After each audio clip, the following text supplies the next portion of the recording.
ये कन्हैया है, यहां से खड़े हो रहे हैं।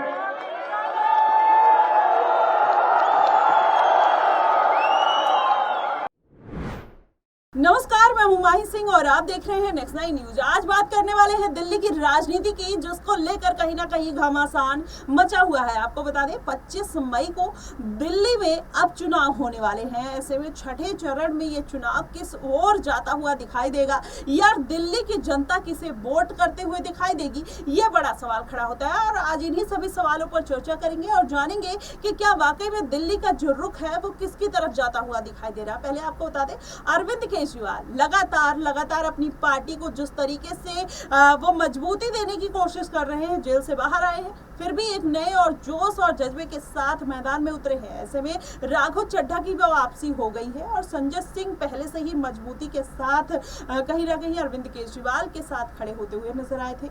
लेकिन इस बार चुनावी जो माहौल है वो कहीं ना कहीं अलग दिखाई दे रहा है। ऐसे में केजरीवाल लगातार कांग्रेस पार्टी के लिए भी चुनाव प्रचार कर रहे हैं और अपनी पार्टी के लिए भी। तो ऐसे में उन्होंने दो जिम्मेदारियां अपने कंधों पर उठा रखी है। लेकिन भारतीय जनता पार्टी भी इसमें पीछे नहीं है। भारतीय जनता पार्टी भी लगातार चुनाव प्रचार कर रही है, चाहे स्वाति मालीवाल का मामला हो, चाहे और अलग अलग तरीके ईडी का मामला हो, चाहे फिर अभिषेक मनु सिंघवी का जिस तरीके से पूरा मामला तूल पकड़ता हुआ नजर आया था। ये पूरे मामले को भारतीय जनता पार्टी कहीं ना कहीं भुनाते हुए नजर आ रही है। लेकिन इसका जो नुकसान है खासा, वो देखने को किसको मिल रहा है? कांग्रेस पार्टी को मिल रहा है, आपको बता दें। लेकिन इसी सबके इधर अगर बात कर ली जाए तो मायावती भी दिल्ली के रण में कहीं ना कहीं कूद पड़ी हैं। 7 लोकसभा सीटों पर भी उन्होंने अपने प्रत्याशी मैदान में उतार दिए हैं।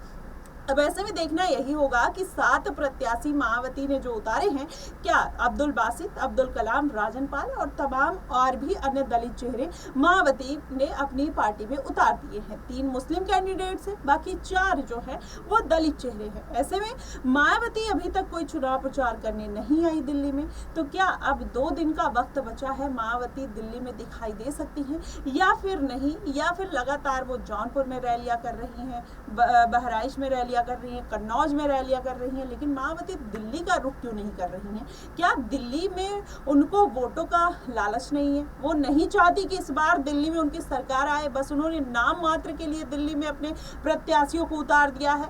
तो ऐसे में ये पूरा सवाल खड़ा होता है कि वाकई में मायावती को अगर दिल्ली में चुनाव प्रचार नहीं करना था, या जो उन्होंने प्रत्याशी उतारे वो भी किसी तरीके की रैलियां करते हुए नहीं नजर आ रहे हैं। वहीं चाहे भारतीय जनता पार्टी की बात कर लीजिए, चाहे फिर अरविंद केजरीवाल की लगातार रैलियों पे रैलियां करते हुए नजर आ रहे हैं। तो ऐसे में बड़ा सवाल यही खड़ा हो जाता है कि क्या वाकई में आने वाले दिनों में ये भारतीय जनता पार्टी की मुश्किलें बढ़ा देंगे, या फिर आज अरविंद केजरीवाल लगातार ये बात कहते हुए नजर आए कि आप किसी को भी वोट दीजिएगा लेकिन रिंकिया के पापा को वोट मत दीजिएगा। तो इनका जो निशाना था कहीं ना कहीं मनोज तिवारी को लेकर था। जी हाँ, आपको बता दें मनोज तिवारी को लेकर वो घेरते हुए नजर आए और लगातार यही बातें कहते हुए नजर आए कि रिंकिया के पापा को वोट नहीं देना है। इसके जवाब में मनोज तिवारी भी उतर गए। उन्होंने बोला कि आप एक बाप और बेटी के रिश्ते को कहीं ना कहीं कलंकित कर रहे हैं, और वो गलत तरीके से उसको पोर्ट्रेट करते हुए जनता के सामने आए। तो ऐसे में आप देखेंगे जो पूरा सियासी घमासान मचा हुआ है ये किसकी तरफ रुख करता हुआ दिखाई दे रहा है।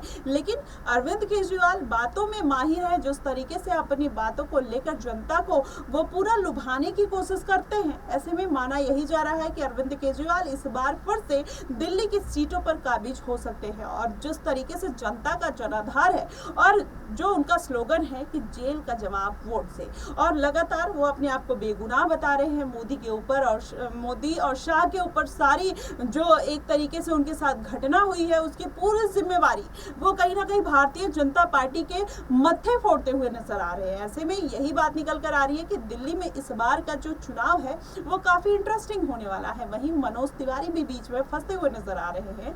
वो भारतीय जनता पार्टी की तरफ से कन्हैया कुमार के विपरीत उतरे हैं। ऐसे में कन्हैया कुमार की सीट पर अरविंद केजरीवाल चुनाव प्रचार करने जा रहे हैं और उनके साथ साथ उनकी पत्नी सुनीता केजरीवाल भी हैं। और ऐसे में आपको एक वीडियो दिखाएंगे कि किस तरह देखिएगा कि अरविंद केजरीवाल अपनी जनता को लुभाने के लिए किस तरीके के वादे कर रहे हैं और कैसे भारतीय जनता पार्टी को अपने लपेटे में लेते हुए नजर आ रहे हैं। देखिए जरा ये वीडियो। परसों आपने पता नहीं आज तक पे देखा नहीं देखा, आज तक पे मोदी जी का इंटरव्यू आ रहा था। आज तक वालों ने पूछा मोदी जी से, केजरीवाल दिल्ली में महिलाओं को फ्री बस यात्रा देता है, आपको क्या कहना है? पता है मोदी जी ने क्या कहा? कहते हैं फ्री बस यात्रा नहीं मिलनी चाहिए। मैं आप लोगों से पूछता हूं, मिलनी चाहिए नहीं मिलनी चाहिए? तो मोदी जी को क्या तकलीफ हो रही है जब जनता को चाहिए? केजरीवाल दे रहा है, मोदी जी कौन हो गए बीच में? गलत तो नहीं कह रहा? मोदी जी बड़प्पन तो तब है, मैंने दिल्ली में महिलाओं की बस यात्रा फ्री करी, आप पूरे देश की महिलाओं की यात्रा फ्री कर दो। आप महिलाओं की रेल यात्रा भी फ्री कर दो, तब तो बड़प्पन है। केजरीवाल की भी रोकूंगा मैं, रुकने नहीं दूंगा मैं, जो मर्जी हो जाए चिंता ना, रुकने नहीं दूंगा मैं, किसी हालत में नहीं रुक। मैं भाई साहब पूरे देश में, आज भी मैं लेट हो गया, मैं माफी मांगता हूं। आज जमशेदपुर गया था मैं पिछले एक हफ्ते में पंजाब गया, कुरुक्षेत्र गया, हरियाणा गया, महाराष्ट्र गया, मुंबई गया, भिवंडी गया, लखनऊ गया, पूरे देश से घूम के आ रहा हूं। लोग इतने नाराज हैं मोदी जी से, बीजेपी से। इतनी महंगाई हो गई, इतनी महंगाई हो गई, लोगों के घर का खर्चा नहीं चल रहा। गलत तो नहीं कह रहा भाई साहब? महंगाई हो गई नहीं हो गई? कमाई बढ़ नहीं रही और नौकरी छूटती जा रही है लोगों की। घर बैठे हमारे बच्चे, प्रधानमंत्री हो, कुछ रोजगार की चिंता करो, कुछ महंगाई की चिंता करो, तब तो बात है।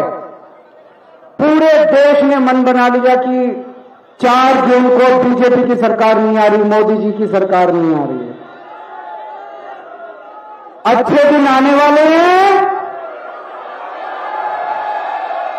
मोदी जी जाने वाले हैं। अच्छे दिन आने वाले हैं, अच्छे दिन आने वाले हैं।